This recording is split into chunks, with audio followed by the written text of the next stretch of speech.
Zars isn't exactly in a position to comprehend what the abyss this guy is mumbling about, but the only thing he cares about right now is whether Jin can actually live up to his massive claims. Well, of course Jin can. After all, he's the literal culmination of countless brutal trial experiments, a weapon prepared beyond imagination. From humanity's blood-stained history, he's the first, last, and only true human remaining in this world. With his introduction thoroughly complete, Jin unleashes an energy attack, so blindingly intense that it instantly incinerates the monster. The beam is so unfathomably powerful that it shoots straight through the Earth's atmosphere and pierces the vacuum of space, guaranteeing zero chance for the villain to ever regrow, with the monster definitively dead and dusted. Zars completely loses the will to speak, having just had his inflated arrogant, thoroughly shoved right back in his face. Meanwhile, unseen by the group, seems to be someone keeping a very close eye on our boy from the bushes. This mysterious woman was originally set merely to surveil the new type of invader reported at the lake. She certainly didn't realize she'd be lucky enough to witness an entirely different kind of monster in action. As far as she's concerned, even the elite top brass of the special knights back in the royal capital wouldn't dare go solo against such a colossal threat. Yet this unknown young gun just made it look like an absolute piece of cake. She literally cannot contain her excitement to relay everything she just witnessed back to her guild. Later that day, Jin finally listens to the million-year-old Algak message his friend Kagura left behind for him. His digital buddy kicks things off by acknowledging that millions of years must have passed by the time Jin actually watches this.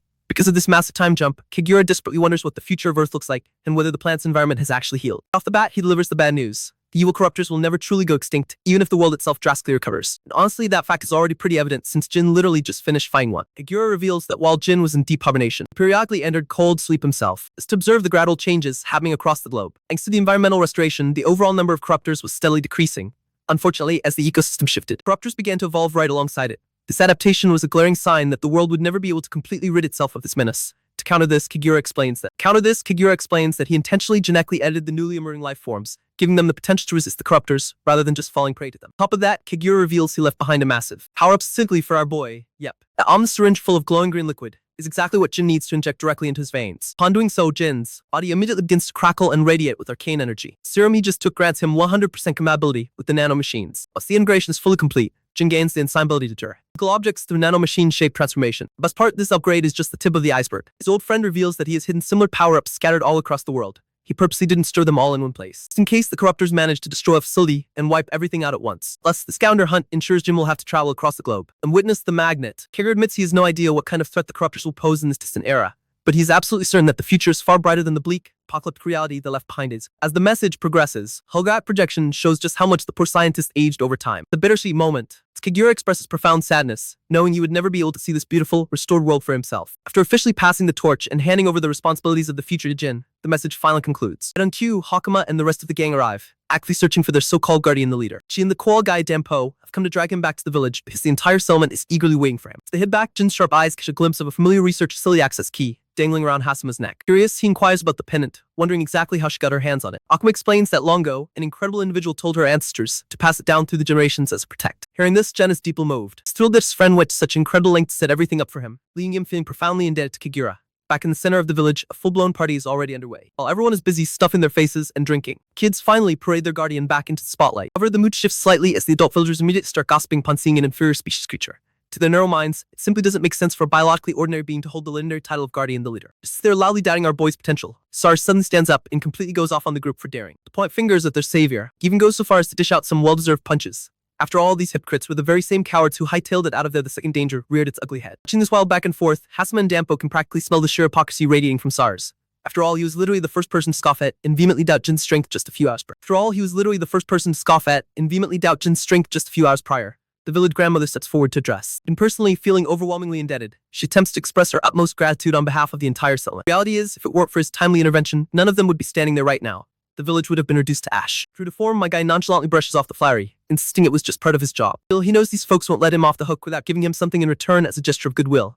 Rather than asking for material wealth, he requests something far more valuable, which is information. Jin wants a detailed rundown on the current state of the world. Unfortunately, a bunch of isolated villagers aren't exactly equipped to answer such a daunting geopolitical question. With the answers he seeks, they strongly advise him to visit the royal capital, where the king of Kermosia resides. Since people from all walks of life gather in the capital, it's a massive hub for global affairs and vital intel. They mentioned that merchants from their own canal village frequently travel there to sell specialty goods crafted from wood silkworm thread. Although the road to the capital is notoriously long and treacherous, the grandma reckons Jin will be perfectly fine since he's obviously not your average Joe. He even tasks Hakama with being his official guide, suggesting Jin take her along since she was already planning to head to the royal capital anyway. As Hakama is one of the rare few who can wield supreme powers, she wants to enroll in the prestigious academy dedicated to training magic users. Jin is genuinely surprised to learn that formal educational institutions still exist in this era. Suddenly it becomes clear that our boy has earned himself a very loud, very loyal admirer. Sars enthusiastically volunteers to act as the guardian, the leader's personal bodyguard on the journey, The old woman quickly shoots him down, reminding Sars that he literally has zero reason to visit the capital. However, Sars loudly boasts that he absolutely does have a reason. He planned to join the esteemed Special Knight Order. Grandma, however, knows this is purely wishful thinking. She ruthlessly points out that Sars couldn't even manage to get accepted into the basic academy, so joining the elite knight or catches Jin off guard. Considering Sars is the supreme power wielder, Jin assumed the guy would breeze through the admission process effortlessly. Hawkman enlightens him about the catch. There's a mandatory written exam designed specifically to filter out the idiots, and Sars was tragically a victim of his own sheer dumbness. And aside, Jin finds himself growing increasingly curious about the elite class known as the Special Knights. Speaking of which, the scene transitions away from the village to a heavily armored knight. He's visibly stunned to learn that the giant invader terrorizing the Kodan village region has already been completely annihilated. When delivering this massive bombshell is the exact same spy chick who was watching the entire lake battle from the bushes. The knight demands to confirm the facts one more time, and the girl firmly corroborates her story without a single moment of hesitation. Special Knight is an absolute disbelief. Until today, he never could have imagined that anyone outside of their elite order possessed the raw capability to solo a monster of that caliber. Right in the middle of their debrief, Corruptor suddenly attempts to ambush the spy, leaping at her exposed back. The knight reacts with blinding speed. Drawing his sword and slicing the monster cleanly in two. Instead of retreating to the safety of the kingdom, the knight makes a bold decision.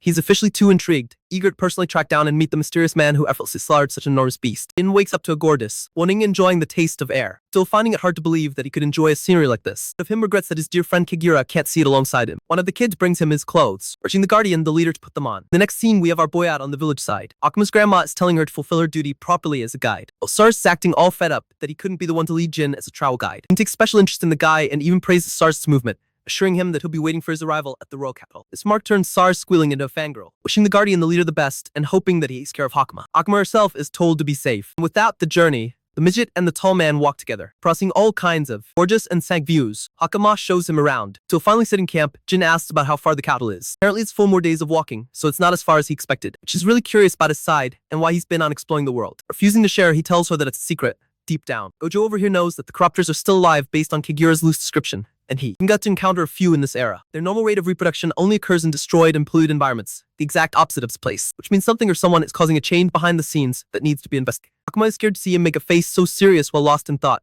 so he apologizes to her for contemplating. Jin understands one thing: this era isn't totally dominated by the corrupt creature. Signs of survival are clear and around. His first main goal is to investigate the people of this era, then deal with the corruptors. Searching the monsters isn't so hard as he can. The sound of a horse gallop catches the attention of both. Special Knight has arrived alongside his team, urging to have a moment with our duo. This guy looks like your average Prince Charming, except Jin doesn't care and asks about his identity anyway. Hailing from the Special Knight Order, the captain of the 7th Division announces himself as Argus Alter. The concept of a Special Knight is still new to our boy, who wonders if these are the interesting beings that the villagers mentioned. While Argus' team, one bratty knight gets a temper tantrum. The roars at the commoner for showing complete ignorance to her leader by refusing to stand up. She even tells her captain that these two must be the culprits, only for Argus to tell her to tone down. The boy is simply curious about Karina's words earlier, but the Special Knight brushes it off, acting like she was just being rude. Argus then changes topics and asks about the identity of the man, where he came from, or where he's had. Akuma shares that they belong to Kadama village, with a route set to the royal capital. Arena uses this confirmation again, acting on her high horse as she accuses the two of being the inferior species. In fact, she goes on this whole pretentious expose, acting like she's 3000 IQ for revealing inferior beings from Kadan village. Dean is actually fascinated by the advancements of this world when he hears that there are birth records, but Argus butts in again and stops Karina from making reckless assumptions. In fact, he can tell that the little girl Hakama is actually wearing special Kadan clothes, ones that are revered with high quality, even at the capital. Children of the village don't wear such royal clothes, therefore conferring that they're indeed from the village, proving Karina's dumbass wrong again. Though he's certain of the Argus unsheaths his blade, points it at the man standing before him, declaring him different from the rest. First, he's never even seen the guy's clothes, posing the question where he belongs to. Special Knight shares that many bandits have been plaguing the road between Kadan village and the cattle.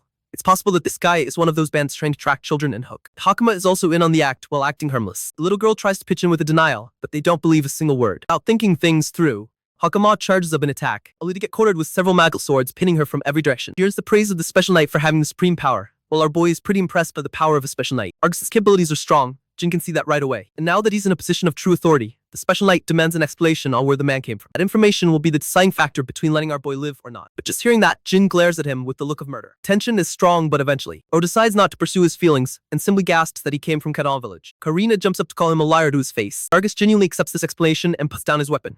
This is a shocking turnaround, especially when the dude was moments away from making death threats. Special Knight consents that he's not telling a lie. Hasama officially declares Jin as the guardian, the leader of the concept of a guardian, the leader fascinates the Special Knight, but he doesn't take it seriously and turns around to leave. Go back up on his horse, apologizing for his rudeness. Argus was actually doing all of that as part of his job. Captain understands that they'll meet each other at the royal capital in the future. In fact, he even offers them a chance to come find him if they run up in some trouble. Saying so, he hastens to take his leave, embarrassing Karina who wanted some serious to go down for some reason. Jin is looking confused with this villain's psychotic need for drama. In the next scene, we see the team en route to their next destination. Karina's forcing herself for no reason, highlighting that Jin is suspicious, and that they shouldn't have let that inferior species get away. Words inferior species hang in his throat. Argus taunts the girl for not knowing which one of them is truly the inferior species. Confirming his thoughts, Rhea agrees too, much to Karina's shock. In fact, she emphasizes just how much of a godlike gap between them and the man they were facing was at the time. Argus actually attempted to make a move 3 times in one instance, but his resolve couldn't even allow him that. He could sense that Jin, who had his. He could sense that Jim, who had his hand in his pocket, was going to act immediately and countered him before the move was even made. Now I don't even know what the abyss that means, but good job our protagonist. The way Argus even tried to use supreme power, and in the face of Jin, the power didn't even activate. Frightening Karina, the same move that he pulled against Hakama and easily cornered her, couldn't even work on him. He had tried to do the same, only to fall short too, implying that there's a different league of a difference between their strength and a monster like Jin. Feat like that, even in Argus's view, can only be done by the Supreme Commander among the Night Order at best. Rhea and Karina scuff. Slick Girl had no idea just how outclassed they were at the time. Its charming emphasizes that they just met a monster, an anomaly different from the rest, and it's fine if Karina made a mistake because she's new to their unit. As for the one who killed the invader of the Kadam village, Argus suspects that it's the same guy. Karina thinks that the situation is dangerous, but her captain is wise and believes it's dangerous to attack someone with zero information on the person. In Argus's thoughts, he's left estranged with the Guardian, the leader character of Kadama village. If only that man could become their ally, it could solve a whole number of issues their country suffers from. In the next scene, our boy is on the road again with Hakama, mentioning how they encountered someone interesting the other day. He wonders if all of the special knights are just as strong as the one they met. Hakama clarifies that Argus was exceptional. Even among the Night Order, only the best are hailed as the special knights to become their leaders. Argus is at the top of their league. She even gestures how fast his spirit art activation was the other day,